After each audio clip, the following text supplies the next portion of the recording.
శ్రీ సాయినాథాయ నమః. శ్రీ సాయి సచ్చరిత్రము 2వ అధ్యాయము.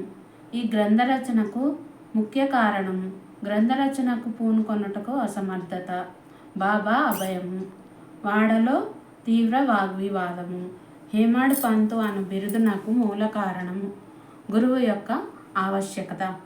ఈ గ్రంథరచనకు ముఖ్య కారణము మొదటి అధ్యాయంలో గోధుమలు విసరి ఆ పిండిని ఊరి బయట చల్లి కలరజాడ్యమును తరిమివేసిన బాబా వింత చర్యను వర్ణించితిని.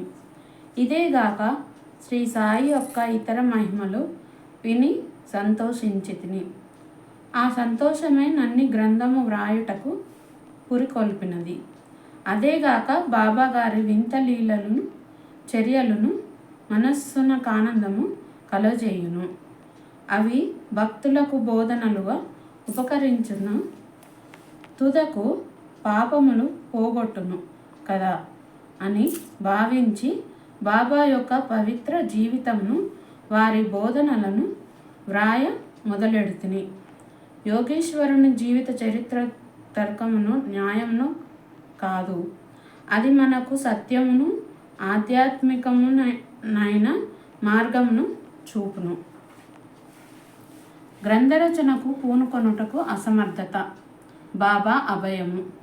శ్రీ సాయి సచ్చరిత్ర గ్రంథరచనకు తగిన సమర్థత గలవాడను కానని హేమాడ్ పంతు భయపడెను. అతడిట్లనుకొనెను, నా యొక్క సన్నిహిత స్నేహితుని జీవిత చరిత్రయే నాకు తెలియదు, నా మనస్సే నాకు గోచరము కాకున్నది. ఇట్టి స్థితిలో ఒక యోగేశ్వరుని చరిత్రను నేనెట్లు వ్రాయగలుగుదును? అవతార పురుషుల లక్షణముల నెట్లు వర్ణించగలను? వేదములే వారిని పొగడలేకుండెను. తాను యోగి అయినా గాని యోగి యొక్క జీవితంను గ్రహింపజాలడు. అట్టిచు వారి మహిమలను నేనెట్లు కీర్తించగలను? సప్త సముద్రముల లోతును గొలువవచ్చును, ఆకాశమును గుడ్డలో వేసి మాయవచ్చును, కానీ యోగీశ్వరుని చరిత్ర వ్రాయుట బహు కష్టము. ఇది గొప్ప సాహస కృత్యమని కూడా నాకు తెలియను. అందువలన నలుగురిలో నవ్వుల పాలగుదునేమోనని భయపడి శ్రీ సాయీశ్వరుని అనుగ్రహము కొరకు ప్రార్థించను. మహారాష్ట్ర దేశంలోని ప్రథమ కవియు యోగేశ్వరుడనగు జ్ఞానేశ్వర మహారాజు యోగుల చరిత్ర వ్రాసిన వారిని భగవంతుడు ప్రేమించునని చెప్పి ఉన్నారు. ఏ భక్తులు యోగుల చరిత్రలను వ్రాయు కుతూహల పడెదరో వారి కోరికలు నెరవేరునట్లు, వారి గ్రంథములు కొనసాగునట్లు చేయుటకు యోగులు అనేక మార్గముల అవలంబించెదరు. యోగులే ఎట్టి పనికి ప్రేరేపింతురు. దానిని నెరవేర్చుటకు భక్తిని కారణమాత్రునిగా నుంచి వారి వారి కార్యములను వారే కొనసాగించుకొనెదరు. 1700 శక సంవత్సరంలో మహీపతి పండితుడు యోగీశ్వరుల చరిత్రలను వ్రాయుటకు కాంక్షించెను. యోగులు అతనిని ప్రోత్సహించి ఆ కార్యమును కొనసాగించిరి. అట్లే 1800 శక సంవత్సరంలో దాసగను యొక్క సేవను ఆమోదించిరి. మహీపతి 4 గ్రంథములను వ్రాసెను. అవి భక్త విజయము, సంత విజయము, భక్త లీలామృతము, సంత లీలామృతము అనునవి. దాసగను వ్రాసినవి భక్తి లీలామృతము, సంత కథ మృతమును మాత్రమే. ఆధునిక యోగుల చరిత్రలు వినియందు గలవు. భక్త లీలామృతంలోని 31, 32, 33 అధ్యాయములనందును, సంత కథామృతంలోని 57వ అధ్యాయమందును సాయిబాబా జీవిత చరిత్రయు వారి బోధనలు చక్కగా విశదీకరింపబడినవి. ఇవి సాయిలీల మాసపత్రిక సంపుటము 17 సంచికలు 11, 12 నందు ప్రచురితములు. చదువరులు ఈ అధ్యాయములు కూడా పఠించవలను.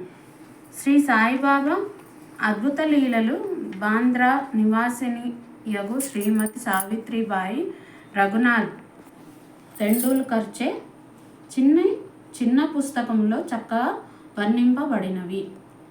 దాసగను మహారాజు గారు కూడా శ్రీ సాయి పాటలు మధురముగా వ్రాసి ఉన్నారు. గుజరాతీ భాషలో అమిదాస్ భవానీ మెహతా అను భక్తుడు శ్రీ సాయి కథలను ముద్రించినారు. సాయినాథ ప్రభ అను మాసపత్రిక షిరిడీలోని దక్షిణ భిక్ష సంస్థ వారు ప్రచురించి ఉన్నారు. ఇన్ని గ్రంథములుండగా ప్రస్తుత సచ్చరిత్ర వ్రాయుటకు కారణమేమి, దాని అవసరమేమి అని ఎవరైనాను ప్రశ్నింపవచ్చును. దీనికి జవాబు మిక్కిలి తేలిక. సాయిబాబా జీవిత చరిత్ర సముద్రము వలె విశాలమైనది, లోతైనది. అందరూ దీని యందు మునిగి భక్తి జ్ఞానములను మనులను వెలికి తీసి కావాల్సిన వారికి పంచిపెట్టవచ్చును. శ్రీ సాయిబాబా నీతి బోధకముకు కథలు, లీలలు మిక్కిలి ఆశ్చర్యమును కలుగజేయును. అవి మనోవికలత చెందిన వారికి, విచారగ్రస్తులకు శాంతి సమకూర్చి ఆనందము కలుగజేయును. ఇహపరములకు కావాల్సిన జ్ఞానమును, బుద్ధిని ఇచ్చును. వేదముల వలె రంజకములను ఉపదేశకములు నాకు బాబా ప్రబోధములు విని వానిని మననము చేసినచో భక్తులు వాంఛించునవి అనగా బ్రహ్మైక్య యోగము, అష్టాంగ యోగ ప్రావీణ్యము, ధ్యానానందము పొందెదరు. అందుచే బాబా లీలలను పుస్తక రూపమును వ్రాయ నిశ్చయించితిని. బాబాను సమాధికి ముందు చూడని భక్తులకు ఈ లీలలు మిగుల ఆనందం కలుగజేయును. అందుచేత బాబా గారి ఆత్మ సాక్షాత్కార ఫలితమగు పలుకులు, బోధలు సమకూర్చుటకు పూనుకొంటిని. సాయిబాబాయే ఈ కార్యం నన్ను ప్రోత్సహించను. నా అహంకారమును వారి పాదములకై నుంచి శరణంటిని. కావున నా మార్గము సవ్యమైనదనియు బాబా ఇహపర సౌఖ్యములు తప్పక దయచేయుననియు నమ్మి ఉంటిని. నా ఎంతట నేను ఈ గ్రంథరచనకు బాబా యొక్క అనుమతిని పొందలేకుంటిని. మాధవరావు దేశపాండే ఉరఫ్ శ్యామ అనువారు బాబాకు ముఖ్య భక్తుడు. వారిని నా తరపున బాబాను ప్రార్థించమంటిని. నా తరపున వారు బాబాతో నిట్లనిది: ఈ అన్నా సాహెబు మీ జీవిత చరిత్రను వ్రాయ కాంక్షించుచున్నాడు. నేను భిక్షాటనముచే జీవించు ఫకీరును. నా జీవిత చరిత్ర వ్రాయనవసరం లేదని అనవద్దు. మీరు సమ్మతించి సహాయపడినచో వారు వ్రాసెదరు, లేదా మీ కృపయే దానిని సిద్ధింపచేయును. మీ యొక్క అనుమతి ఆశీర్వాదము లేనిదే ఏదియు జయప్రదముగా చేయలేము. అది వినినంతనే శ్రీ సాయిబాబా మనస్సు కరిగి నాకు ఊది ప్రసాదము పెట్టి ఆశీర్వదించెను. మరియు శ్యామతో నిట్లు చెప్పదొడంగను. కథలను, అనుభవములను ప్రోగు చేయమను. అక్కడక్కడ కొన్ని ముఖ్య విషయములను టూకీగా వ్రాయమను. నేను సహాయము చేసేదను. వాడు నిమిత్త మాత్రుడే. నా జీవిత చరిత్ర నేనే వ్రాసి నా భక్తుల కోరికలు నెరవేర్చవలను. వాడు తన అహంకారమును విడువవలను. దానిని నా పాదముల పైన పెట్టవలను. ఎవరైతే వారి జీవితంలోనూ నిట్లు చేసేదరో వారికి నేను మిక్కిలి సహాయపడదను. నా జీవిత చర్యల కొరకే కాదు, సాధ్యమైనంత వరకు వారి గృహ కృత్యములందును తోడ్పెడదను. వాని అహంకారము పూర్తిగా పడిపోయిన పిమ్మట అది మచ్చునకు కూడా లేకుండాన్నప్పుడు నేను వాని మనస్సులో ప్రవేశించి నా చరిత్రను నేనే వ్రాసుకొందును. నా కథలు, బోధలు విన్న భక్తులకు భక్తి విశ్వాసంలో కుదురును. వారు ఆత్మ సాక్షాత్కారమును, బ్రహ్మానందమును పొందెదరు. నీకు తోచిన దానినే నీవు నిర్ధారణ చేయుటకు ప్రయత్నించకుము. ఇతరుల అభిప్రాయములను కొట్టివేయుటకు ప్రయత్నించకుము. ఏ విషయము పైనను కీడు మేలు ఎంచు వివాదము కూడదు. వివాదమనగానే నన్ను హేమాడు పంతు అని పిలుచుటకు కారణమేమే మీకు చెప్పెదనను వాగ్దానము జ్ఞప్తికి వచ్చినది. ఇప్పుడు దానిని మీకు చెప్పబోచున్నాను. కాకా సాహెబు దీక్షిత్, నానా సాహెబు చాందోర్కర్లతో నేను ఎక్కువ స్నేహముతో నుంటిని. వారు నన్ను షిరిడి పోయి బాబా దర్శనము చేయమని బలవంతము చేసిరి. అట్లే చేసేదనని వారికి నేను వాగ్దానము చేసితిని. ఈ మధ్యలోనే ఏదో జరిగినది. అది నా షిరిడి ప్రయాణము కట్టుపడినది. లోనావాలాలో నున్న నా స్నేహితుని కొడుకు జబ్బు పడెను. నా స్నేహితుడు మందులు మంత్రములన్నీ ఉపయోగించెను గాని నిష్ఫలమయ్యను. జబ్బు తగ్గలేదు. తుదకు వాని గురువును పిలిపించుకొని ప్రక్కన కూర్చోబెట్టుకొనెను. కానీ ప్రయోజనము లేకుండెను. ఈ సంగతి విని నా స్నేహితుని కుమారుని రక్షించలేనట్టి గురువు యొక్క ప్రయోజనమేమి? గురువు మనకు ఏమీ సహాయము చేయలేనప్పుడు నేను షిరిడి ఎలా పోవలను అని భావించి షిరిడి ప్రయాణంను మానుకొంటిని. కానీ కానున్నది కాక మానదు. అది ఈ క్రింది విధముగా జరిగిన. నానాసాహెబు చాందోర్కరు ప్రాంతీయ రెవెన్యూ అధికారి. ఉద్యోగరీత్యా ఒకనాడైన వసాయికి పర్యటనకై పోవచుండెను. టానా నుండి దాదరుకు వచ్చి ఇచ్చట వసై పోవు బండి కొరకు కనిపెట్టుకొని ఉండెను. ఈలోగా బాంద్రా లోకల్ బండి వచ్చెను. దానిలో కూర్చొని బాంద్రా వచ్చి నన్ను పిలిపించి షిరిడి ప్రయాణంను వాయిదా వేసినందులకు నాపై కోపించెను. నానా చెప్పినది సంతోషదాయకమగును సమ్మతముగాను ఉండెను. అందుచే నా రాత్రియే షిరిడీకి పోవ నిశ్చయించితిని. సామానులు కట్టుకొని షిరిడి బయలుదేరితిని. బాంద్రా నుండి దాదారు వెళ్ళి అచ్చడ మన్మాడ్ వెళ్ళు రైలు ఎక్కవలేనని అనుకుంటుని. అటులనే దాదారుకు టికెట్టు కొని రైలు రాగానే ఎక్కి కూర్చుంటుని. బండి ఇక బయలుదేరుననగా మహమ్మదీయుడొకడు నేను కూర్చొనిన పెట్టెలోనికి హడావుడిగా వచ్చి నా సరంజామానంతయు చూచి ఎక్కడకు పోవుచుంటివని నన్ను ప్రశ్నించెను. నా ఆలోచన వారికి చెప్పి తిని. వెంటనే అతడు దాదరు స్టేషన్లో దిగవద్దని, ఎందుకనగా మన్మాడు మేలు దాదారులో ఆగదని, అదే రైలులో ఇంకను ముందుకు పోయి బోరీ బందర్ స్టేషన్లో దిగమని నాకు సలహా చెప్పాను. ఈ చిన్న లీలయే జరగకుండినచో నేననుకొనిన ప్రకారము ఆ మరుసటి ఉదయం షిరిడి చేరలేకపోయేవాడును. అనేక సందేహములు కూడా కలిగి ఉండేటివి. కానీ నా అదృష్టవశాత్తు అది ఇట్లు జరగలేదు. మరుసటి దినము సుమారు 9-10 గంటలోగా నేను షిరిడి చేరితిని. షిరిడీలో నా కొరకు కాకాసాహెబు దీక్షిత్ కనిపెట్టుకొని ఉండెను. ఇది 1910 ప్రాంతంలో జరిగినది. అప్పటికి సాటేవాడ ఒక్కటియే షిరిడి వచ్చు భక్తుల కొరకు నిర్మింపబడి ఉండెను. టాంగా దిగిన వెంటనే బాబాను దర్శించవలెనని నాకు ఆత్రము కలిగెను. అంతలో అప్పుడే మసీదు నుండి వచ్చుతున్న తాత్యా సాహెబు నూల్కరు బాబా వాడ చివరన ఉన్నారనియు మొట్టమొదట ధూళి దర్శనము చేసుకొనమని నాకు సలహా ఇచ్చెను. స్నానానంతరము ఓపికగా మరలా చూడవచ్చునను. ఇది వినిన తోడనే నేను పోయి బాబా పాదములకు సాష్టాంగ నమస్కారము చేసితిని. నాలో ఆనందము పొంగి పొర్లినది. నా సర్వేంద్రియములు తృప్తి చెంది ఆకలి దప్పికలు మర్చితిని. మనస్సుకు సంతుష్టి కలిగిను. బాబా పాదములు పట్టిన వెంటనే నా జీవితంలో గొప్ప మార్పు కలిగెను.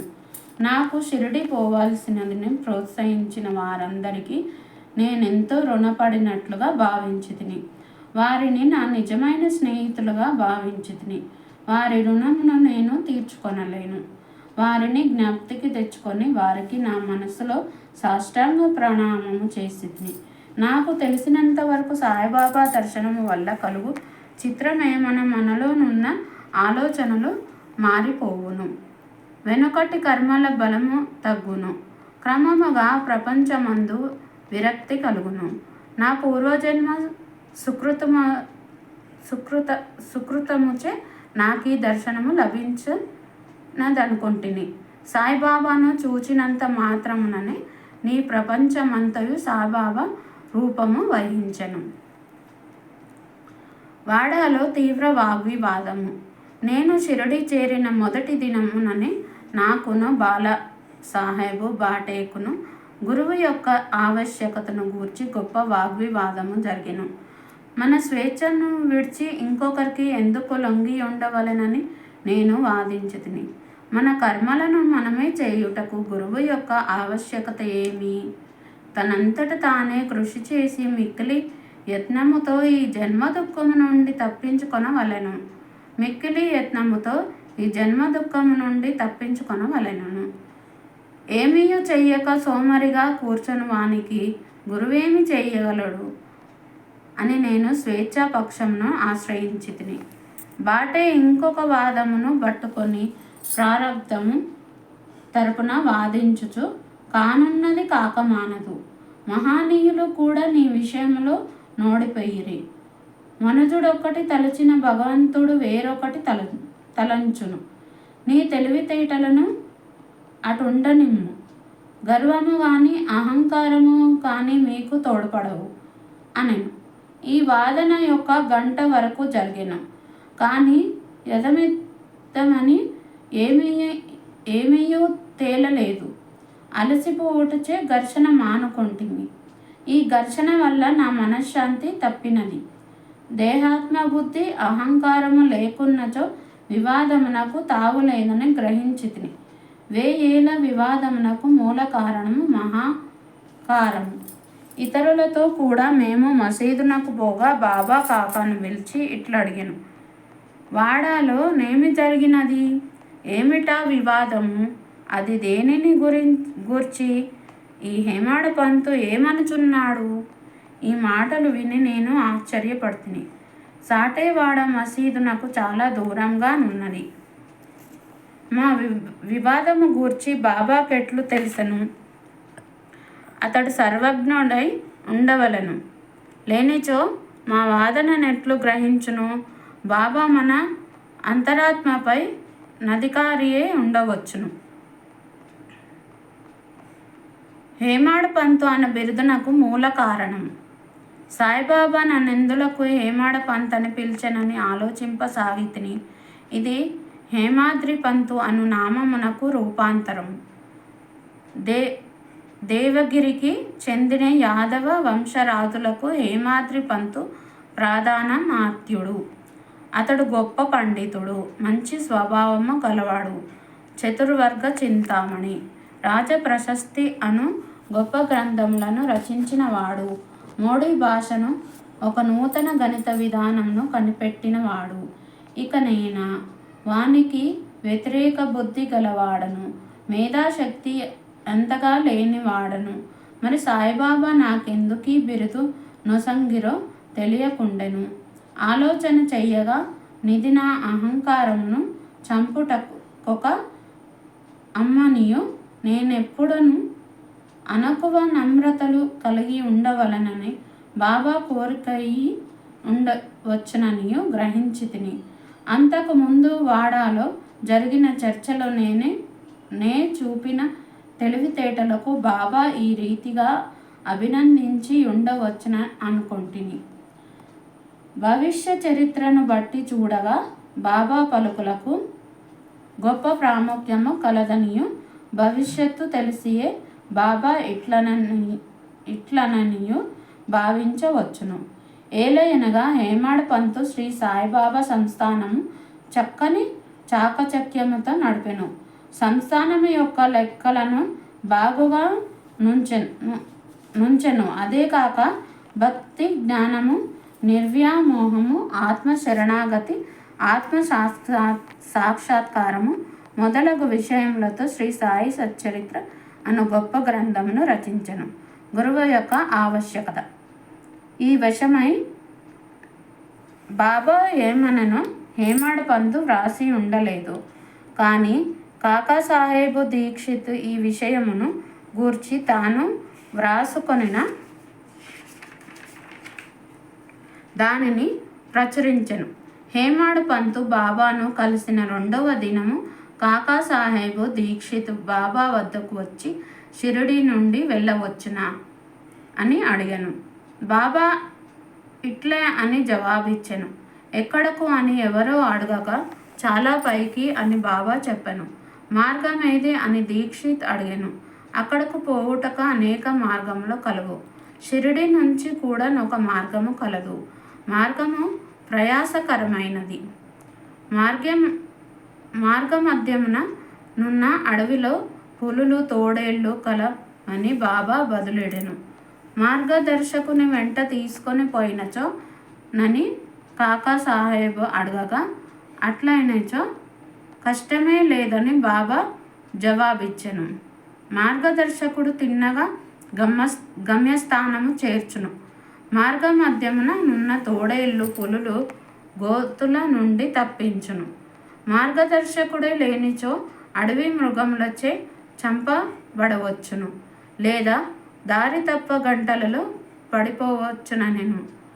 మసీదులో అప్పుడచ్చటనే యున్న దాబోల్కరు తన ప్రశ్న కదియే తగిన సమాధానమని గుర్తించెను. వేదాంత విషయములలో మానవుడు స్వేచ్ఛాపరుడా కాడా అను వివాదము వలన ప్రయోజనము లేదనే గ్రహించెను.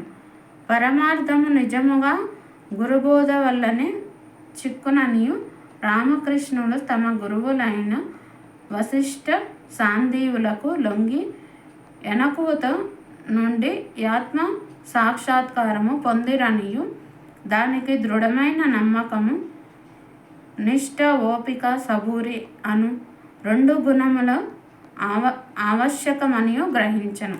2వ అధ్యాయము సంపూర్ణము. సద్గురు శ్రీ సాయినాథార్పణమస్తు. శుభం భవతు. ఓం సాయిరామ్.